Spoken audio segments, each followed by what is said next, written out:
ಈ video record ಮಾಡೋಕ್ಕಾಗುತ್ತಾ ಇಲ್ವಾ ಅಂತ ಅಂದ್ಕೊಂಡೆ. ಹೇ ಗೈಸ್, ಎಲ್ರಿಗೂ ನಮಸ್ಕಾರ. Welcome back to my daily vlog. ನನ್ನ ಗಂಟಲು ಸ್ವಲ್ಪ ಸರಿ ಇಲ್ಲ, ಸ್ವಲ್ಪ ಅಡ್ಜಸ್ಟ್ ಮಾಡ್ಕೊಳ್ಳಿ. ಇದು ನಾನು ನಿನ್ನೆ ನೈಟ್ ಶೂಟ್ ಮಾಡ್ಕೊಂಡಿದ್ದು. ತರಕಾರಿ ತೊಗೊಬಂದಿದ್ದನಲ್ಲ, ಅದನ್ನೆಲ್ಲ ನೀಟಾಗಿ ವಾಶ್ ಮಾಡಿ ಟವಲ್ ಮೇಲೆ ಒಣಗಾಕಿ ಮಲ್ಕೊಂಬಿಟ್ಟೆ. ಬೆಳಗ್ಗೆ ಎದ್ದು ಒಂದು ಸ್ವಲ್ಪ ಹಾಟ್ ವಾಟರ್ ಮಾಡಿಕೊಂಡು ಕುಡಿದು ಚಪಾತಿ ಮತ್ತು ಒಂದು ಸ್ವಲ್ಪ ಪಲ್ಯ, ಅನ್ನ ಸಾಂಬಾರು ಮಾಡಿದ್ದೆ ಬೆಳಗಿನ ಟಿಫನ್ಗೆ. ನನ್ನ ಹಸ್ಬೆಂಡ್ಗೆ ಆಲ್ರೆಡಿ ಬಾಕ್ಸ್ಗೆ ಹಾಕಿ ಕಳಿಸಿದ್ದೆ. ನಾನು ಸ್ವಲ್ಪ ಚಪಾತಿ ಸುಟ್ಕೊಂಡು ಸ್ಟೀಮ್ ತೊಗೊಂಡೆ. ಬೀನ್ಸು, ಕ್ಯಾರೆಟು, ಸ್ವೀಟ್ ಚಂಕ್ಸ್ ಇದೆಲ್ಲ ಹಾಕಿ ಒಂದು ಸ್ವಲ್ಪ ಸಾಲ್ಟ್ ಪೆಪ್ಪರ್ ಹಾಕಿ ನೀಟಾಗಿ ಈ ಥರ ಚಪಾತಿ ರೋಲ್ ಮಾಡಿಕೊಂಡು ಹಾಗೆ ಓಡಾಡ್ಕೊಂಡು ತಿಂದು ರೆಡಿಯಾಗಿ ನಾನು ಕೂಡ ಮನೆ ಬಿಟ್ಟೆ. ಈ ವಿಡಿಯೋ ರೆಕಾರ್ಡ್ ಮಾಡೋಕ್ಕಾಗುತ್ತಾ ಇಲ್ವಾ ಅಂತ ಅಂದ್ಕೊಂಡೆ.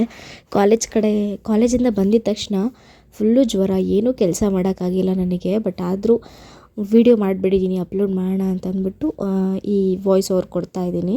ಸೊ ನಾನು ಕಾಲೇಜೆಲ್ಲ ಹೋಗಿ ತಿರ್ಗಾ ಮಧ್ಯಾಹ್ನ ಟಿಫನ್ಗೆ ಅನ್ನ ಸಾಂಬಾರು, ಒಂದು ಸ್ವಲ್ಪ ಚಪಾತಿ ಇನ್ನೊಂದಿತ್ತು, ಅದಕ್ಕೆ ಒಂದು ಸ್ವಲ್ಪ ಪಲ್ಯ ಎತ್ಕೊಂಡೋಗಿದ್ದೆ.